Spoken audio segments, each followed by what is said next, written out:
Price lord. ದೇವರ ನಮ್ಮ ಸ್ತೋತ್ರವಾಗಿ ಕೆಲವೊಂದು ವಾಕ್ಯಗಳು ನೋಡಿಕೊಳ್ಳೋಣ. ಕೀರ್ತನೆಗಳು 4:6. ನಮಗೆ ಒಳ್ಳೆಯದನ್ನು ಮಾಡುವವರು ಯಾರಿದ್ದಾರೆಂದು ಅನೇಕರು ಹೇಳಿಕೊಳ್ಳುತ್ತಾರೆ. ಯೆಹೋವನೇ, ನೀನು ಪ್ರಸನ್ನ ಮುಖದಿಂದ ನಮ್ಮನ್ನು ನೋಡಬೇಕು.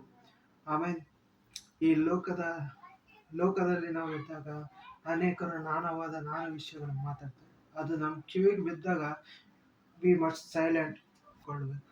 ದೇವರೇ, ನೀನಾದ್ರೂ ನನ್ನ ಪ್ರಸನ್ನ ಮುಖದಲ್ಲಿ ನೋಡು. ಈ ಜನರು ಹಿಂಗೆ ಮಾತಾಡ್ತಿರ್ತಾರೆ ನಾವು ಎಂಬುದಾಗಿ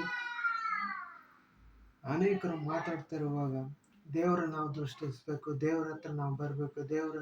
ದೇವರ ಪ್ರಸನ್ನತೆ ಅಡಿಯಲ್ಲಿ ಬರಬೇಕು. ದಾವೀದನು ಹೇಳ್ತಿದ್ದಾನೆ, ದೇವರೇ, ಯೆಹೋವನೇ, ನೀನು ಪ್ರಸನ್ನ ಮುಖದಿಂದ ನಮ್ಮನ್ನು ನೋಡಬೇಕು.